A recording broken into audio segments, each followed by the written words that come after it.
आज हम CBC test के बारे में बात करेंगे। सीबीसी टेस्ट, जिसे हम कंप्लीट ब्लड काउंट कहते हैं और कई दफ़ा डॉक्टर CBP भी लिखते हैं, यानी कि कंप्लीट ब्लड पैरामीटर्स। ये एक बहुत ही कॉमन रूटीन टेस्ट है, लेकिन बहुत ही इम्पॉर्टेंट टेस्ट है। सीबीसी टेस्ट से हमें 3 इम्पॉर्टेंट चीज़ों का पता चल जाता है। जैसा कि आपको पता है, हमारे ब्लड में जो है वो 3 इम्पॉर्टेंट सेल्स होते हैं: red blood cells, white blood cells और प्लेटलेट। तो सीबीसी टेस्ट में हमें जो है वो इन तमाम तीनों सेल्स के बारे में पता चल जाता है कि ये हमारी बॉडी में नॉर्मली मौजूद हैं या ज़्यादा तो नहीं होंगे या कम तो नहीं होंगे अपने नॉर्मल लेवल से। सीबीसी टेस्ट के लिए जो है वो सबसे पहले जो है वो ब्लड कलेक्ट किया जाता है वेन से। इसके लिए आप किसी भी टाइम ब्लड दे सकते हैं, फास्टिंग का होना ज़रूरी नहीं होता है। EDTA एंटी कोगुलेंट ट्यूब होती है, पर्पल कलर की कैप होती है, कई दफ़ा लेवेंडर पर्पल इस शेड की कैप होती है। उस ट्यूब में जो है सीबीसी ब्लड सैंपल जो है वो तकरीबन 2 cc कलेक्ट किया जाता है।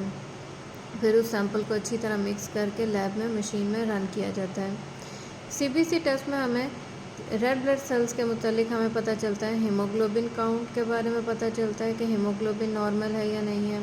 रेड ब्लड सेल काउंट के बारे में पता चलता है। इसके अलावा रेड ब्लड सेल की मॉर्फोलॉजी के बारे में भी हम अंदाज़ा लगा सकते हैं। Mean cell volume, mean cell haemoglobin, mean cell haemoglobin concentration की मदद से कि रेड ब्लड सेल्स जो हैं वो नॉर्मल हैं, तो उनका साइज़ जो है वो भी नॉर्मल है या नहीं है। अगर वो कम होगा नॉर्मल से तो वो एनीमिया को इंडिकेट कर रहा होगा, और अगर ज़्यादा होगा तो वो पॉलीसाइथीमिया की तरफ इंडिकेशन जा रही होगी।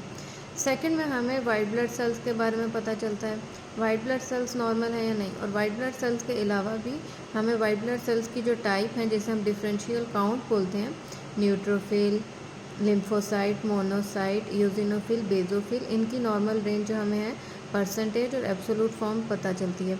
अगर इसकी नॉर्मल रेंज ज़्यादा हुई भी हो टोटल काउंट की तो ये बैक्टीरियल इन्फेक्शन को इंडिकेट करता है, और अगर कम हो रही हो तो ये वायरल इन्फेक्शन को इंडिकेट करता है। न्यूट्रोफिल की काउंट ज़्यादा होना बैक्टीरियल इन्फेक्शन को इंडिकेट करता है, और लिम्फोसाइट काउंट ज़्यादा होना जो वायरल इन्फेक्शन को इंडिकेट करता है।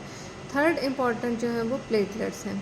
प्लेटलेट्स जो हैं वो मेल फीमेल में सेम ही होते हैं। प्लेटलेट्स और वाइट ब्लड सेल काउंट भी मेल फीमेल में सेम होता है, जबकि रेड ब्लड सेल जो मेल फीमेल में वेरी करता है। प्लेटलेट्स अगर काउंट नॉर्मल है तो ठीक है, लेकिन अगर प्लेटलेट्स काउंट कम हो गए हैं तो ये ब्लीडिंग डिसऑर्डर को इंडिकेट करता है। वो ब्लीडिंग डिसऑर्डर इंटरनल और एक्सटर्नल भी हो सकता है। आई होप आपको अंदाज़ा हो गया होगा सीबीसी टेस्ट के मुतालिक। Thank you.